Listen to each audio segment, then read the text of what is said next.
چومن شہر ہیمبرگ میں civil society نے مغربی عوام کو مسئلہ کشمیر سے آگاہ کرنے کے لیے امن مارچ کا انعقاد کیا، جس میں خواتین اور بچوں سمیت لوگوں کی کثیر تعداد شریک ہوئی۔ شرکا کا کہنا تھا کہ بھارتی جنگی جنون دنیا کے امن کے لیے خطرہ بن چکا ہے۔ قیام امن یقینی بنانے کے لیے مسئلہ کشمیر کو فوری حل کرنے کی ضرورت ہے۔ تفصیلات عمران مہر کی اس رپورٹ میں دیکھیے۔ کشمیری کیا چاہتے ہیں؟ کشمیری کیا چاہتے ہیں؟ امن مارچ کا آغاز تلاوت کلام پاک سے ہوا، جس کی سعادت اسلامی مرکز ہیمبرگ کے حافظ منصور صاحب نے کی۔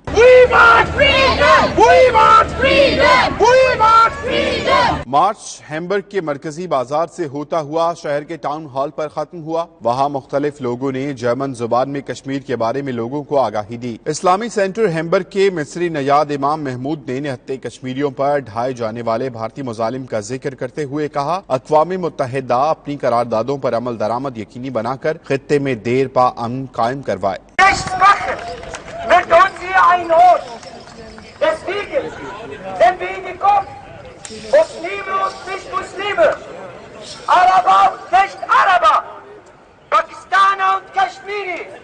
پاک جرمن فورم ہیمبرگ کے ریجنل ڈائریکٹر علی اصغر، غضنفر الدین، فاروق بیگ، محمد عمر عوان، بلال کھوکر اور دیگر شرکا کا کہنا تھا کہ مسئلہ کشمیر کی وجہ سے 3 جنگیں ہو چکی۔ مزید تاخیر اور جنگی جنون دنیا کو ایک اور ایٹمی جنگ میں دھکیل سکتا ہے۔ کشمیری لوگوں کو جتنا ظلم ہو رہا ہے ان کے اوپر، اور ہر روز کی بیس پہ ظلم ہو رہا ہے، اس کے لیے بہت ضروری تھا کہ یہاں پہ لوگوں کو بتایا جائے کہ یہ ظلم کیا ہے اور کتنا ہو رہا ہے۔ کشمیریوں کو ان کا حق دیا جائے اور مودی سرکار جو ہے وہ کشمیر کے اندر سے اپنی فوجیں نکالے تاکہ کشمیری اپنے مستقبل کا فیصلہ کر سکیں۔ کشمیر کے لیے اکٹھے ہوئے ہیں کہ یہاں پہ ان کو آزادی دی جائے۔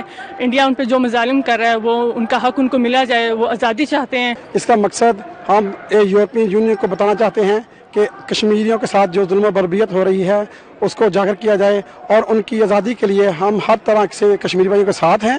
کشمیریوں کو یہ ہمیشہ آزادی ملنی چاہیے، وہ 70 سال سے ہمارے لڑ رہے ہیں، تو ان کا حق ان کو ملنا چاہیے۔ مودی سرکار کو ہٹنا چاہیے اور ان کو سامنے آنا چاہیے۔ جو انڈین آرمی کشمیر میں انوسینٹ پیپلز کے ساتھ ظلم کر رہی ہے، اس کے اگینسٹ آج ہم یورپین یونین اور یورپ میں آگاہ کرنا چاہتے ہیں کہ کس طرح چھوٹے بچوں، لیڈیز اور جینٹس کے ساتھ کس طرح ظلم ہو رہا ہے، اس کے اگینسٹ آج ہم نے ڈیمونسٹریشن کی ہے۔ ہماری پاکستانی کمیونٹی کے تمام جتنے بھی ہے لوگ، ان کو میں نے موٹیویٹ کیا ہے یہاں پہ کشمیر کی یکجہتی کے لیے۔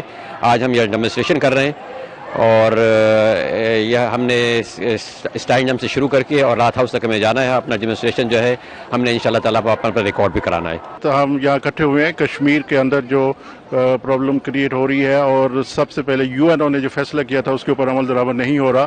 ہم لوگوں کو اویئرنیس دینا چاہتے ہیں، پوری دنیا کو، کہ یہ معاملہ انڈیا پاکستان کا نہیں ہے۔ انڈیا ایک جنگ کی تیاری کر رہا ہے جس کے نتائج میں پوری دنیا انوالو ہوگی، اور اس میں 1 ہفتہ لگے گا کہ یہ پوری دنیا اراؤنڈ دی گلوبل یہ چلا جائے گا۔ ہم اس کو روکنا چاہتے ہیں۔